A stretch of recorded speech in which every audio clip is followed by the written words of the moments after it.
lassos. There's the freeform lasso, so let's hit L to get to the lasso tool. And the freeform lasso tool works if you just click and drag around, that forms a shape. So let's say I just wanted to roughly grab this baby's head. You'll notice that isn't working because I already have a selection. Let's hit Control D. So I just want to grab this baby's head. I can just Control C, Control V, and now we have it on its very own layer. Fantastic. Here, let's go back one more step. The next type, after the freeform lasso tool, there is an option to feather that. Always leave anti-alias on unless you need to do something very pixel perfect, generally for web design. Let me step back one more time. The other type is the polygonal lasso tool, and this is the one that I use by far the most. And the way that this works is all you do is you click, click, click, and between every point, a line forms. So it works kind of like a pair of scissors in this way. So let me make it so you can actually see when I click. There we go.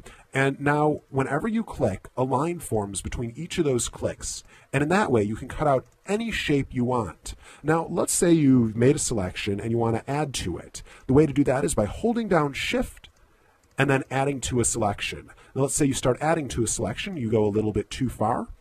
Hold down Alt, and then you can subtract from that selection.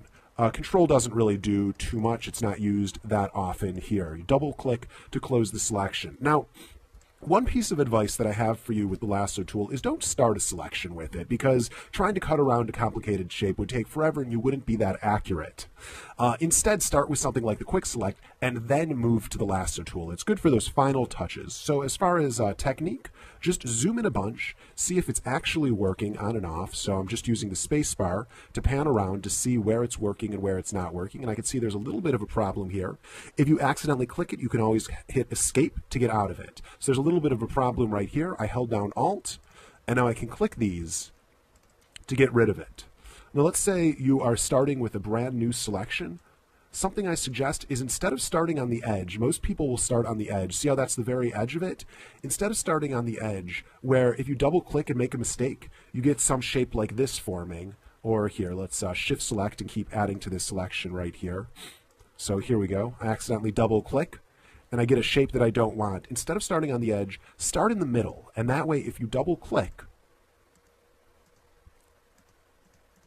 you're left with a shape like this, which is a lot more of what you want, and then you can always hold Shift and keep adding to the selection. Now let's say you're going around selecting, you accidentally do one point that isn't exactly where you want it. If you hit Delete multiple times, delete, delete, delete, you can actually take a few steps back. So if I'm doing this and I see it's a little bit off, delete, delete.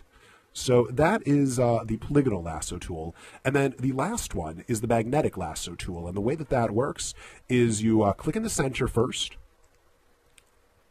and then just kind of roughly go along the edge. And in that way, you can get the points. Now, the trick with the magnetic lasso tool is when you get to a corner, click on that corner, and then it knows to give you a sharp corner right there. There's a couple of options in the magnetic lasso tool. Like all the other selection tools, you can hold Shift to add to the selection, Alt to subtract from the selection, Escape to cancel, double click to agree with it. But then also you can set the width. The width says how far from the exact place that the cursor is do you want it to look for a border. So if this is 10 pixels away from a border, here we go. My computer's lagging a little bit right now.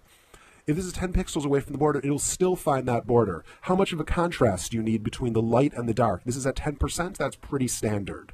And then frequency, how often do you want it to set it to a point? And when I say set to a point, that's just saying how many pixels do you want between every actual point that's set. You can always set a point manually by double clicking while using the magnetic lasso tool. One other thing that you can do with the magnetic lasso tool is if you're already using it and you hold down if you hold down Alt, it will actually turn into the polygonal lasso tool automatically, temporarily. And then if you let go of Alt, it'll turn back into the magnetic lasso tool again. So that's a way to switch between those two tools, using them simultaneously. If you do have a tablet, you can affect the sensitivity of how large of a width it looks for the edge right there.